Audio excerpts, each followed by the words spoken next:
ఒక extra artist అంటే already artist ఉన్నప్పుడు ఒక ఎక్స్ట్రా ఆర్టిస్టులుగా కొంతమందిని పెట్టుకుంటాం. అంటే ఒక ఎక్స్ట్రా ఆర్టిస్ట్ వచ్చి వైఎస్ఆర్ కాంగ్రెస్ పార్టీ కార్యకర్తల నాయకుల పరిచయ వేదిక అంటే పాపం మా కొత్తగా నెల్లూరు నగర నియోజకవర్గానికి ఇన్ఛార్జిగా నియమించబడినటువంటి పర్వతరెడ్డి చంద్రశేఖర్ రెడ్డి గారు శాసన మండలి సభ్యులకి నగర నియోజకవర్గంలోని నాయకులు కార్యకర్తలు తెలియదు కాబట్టి వాళ్ళని తీసుకొచ్చి ఈయన పరిచయ కార్యక్రమం పేరుతో ఈ ఎక్స్ట్రా ఆర్టిస్టు రకరకాలుగా అనేక మంది మీద పేర్లు ప్రస్తావించకుండా మాట్లాడడం జరిగింది. ఒక్కొక్కటి మీ ద్వారా నెల్లూరు ప్రజలకి తెలియదలుచుకున్నాం. మొట్టమొదటిగా నేను అనుకోనుంటే నెల్లూరులో నారాయణ స్కూల్స్ ఉండేవా, నేను మంత్రిగా ఉన్నప్పుడు అనుకుంటే నెల్లూరులో నారాయణ కాలేజీలు ఉండేయా, కాలేజీ కింద ఒక కాలువ పోతుంది, నేను అనుకుంటే ఉండేదా కాలేజీ అని చెప్పి మాట్లాడాడు. మేము ఎప్పుడో కక్ష సాధింపులకు పాల్పడాలని మాట్లాడాడు. ఎక్స్ట్రా ఆర్టిస్ట్ నువ్వు ఇరిగేషన్ శాఖ మంత్రిగా ఉన్నావు, జలవనరుల శాఖ మంత్రిగా నువ్వు చెప్పే కాలువ కాలేజీ కింద కాలువ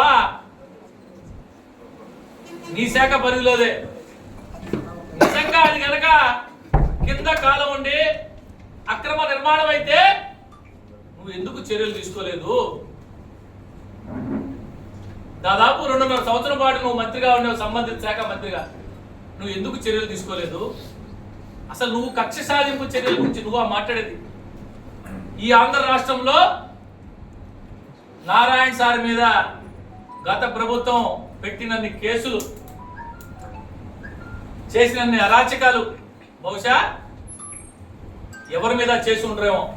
ఈయన మాత్రం కక్ష సాధింపులే పోలా. మేము అన్నిటికీ ఎదుర్కొని, తప్పుడు కేసులను ఎదుర్కొని, అక్రమ కేసులను ఎదుర్కొని, న్యాయస్థానాలను ఆశ్రయించి అన్నిట్లో ఎదురొడ్డి ప్రజాక్షేత్రంలో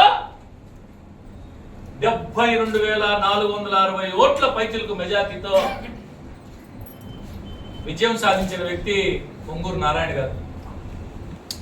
నీలాగా పారిపోయిన వ్యక్తి కాదు నారాయణ గారు.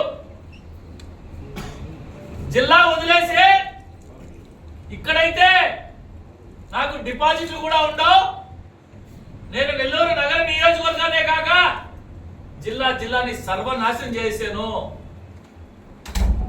ఇక్కడ ఉంటే నాకు మొనగడ కష్టం అని చెప్పి జగనన్నను పోయి బతిలాడుకొని నర్సరావుపేట పార్లమెంట్కి పోయావు. అందరికి మాత్రం నన్ను జగనన్న పార్లమెంట్కి నర్సరావుపేట పంపించాడు, నన్ను జగనన్న పంపించాడని చెప్పి చెప్పుకొని నువ్వు అంత శక్తి సామర్థ్యాలు ఉన్నోడు అయితే నెల్లూరు నగరం నుంచే పోటీ చేయాల్సిందే. నువ్వా నారాయణ సార్ గారి నుంచి మాట్లాడేది? పోలింగ్ అయిపోయిన పక్క రోజు, బహుశా రాజకీయాల్లో అరుదుగా చూస్తూ ఉంటాం. గత అనేక సంవత్సరాలుగా నేను రాజకీయాల్లో ఉన్నా. ఈ జిల్లాలో రకరకాల పెద్ద పెద్ద రాజకీయ కుటుంబాలతో ప్రయాణం చేశా. ఎప్పుడూ లేని విధంగా ఫలితాలు రాకముందే, పోలింగ్ అయిన పక్క రోజే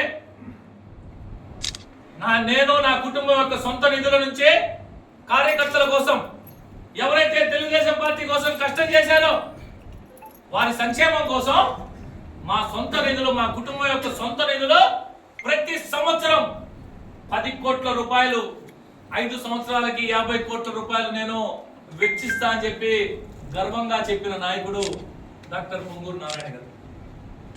నారాయణ సార్ గురించి నువ్వు మాట్లాడుతావు. ఆయన 4 సంవత్సరాల తర్వాత వచ్చాడు. 4 సంవత్సరాల తర్వాత వచ్చాడా? 40 సంవత్సరాల తర్వాత వచ్చాడా? వచ్చాడు, పోటీ చేశాడు, 73,460 ఓట్లతో గెలిచాడు. గెలిచాడా లేదా? నెల్లూరు నగర నియోజకవర్గ చరిత్రలో ఎప్పుడు లేని విధంగా, జిల్లా చరిత్రలో బై ఎలక్షన్లో కాదు, సార్వత్రిక ఎన్నికల్లో ఎప్పుడు లేనంత మెజారిటీ నారాయణ సార్ గారు ప్రజలు పట్టం కట్టారు. ఆయన గురించే నువ్వు మాట్లాడేది. రాబో రోజుల్లో నేనేందో చూపిస్తా. పేరెత్తకుండా వేమిరెడ్డి గారి గురించి కూడా ఒక మాట మాట్లాడకపోయి ఆయన నా వల్ల ఏదో గెలిచి ఈయన వల్ల పాపం గెలిచేశారంట వేమిరెడ్డి గారు, వారి సత్యమణి ప్రశాంత్ రెడ్డి గారు. కనీసం వారి పేరు ఉచ్చరించే అర్హత ఉందా అని అడుగుతున్నా. వారి పేరు ఉచ్చరించే అర్హత ఉందా అని అంటున్నా. నువ్వు కూడా వాళ్ళ గురించి మాట్లాడితే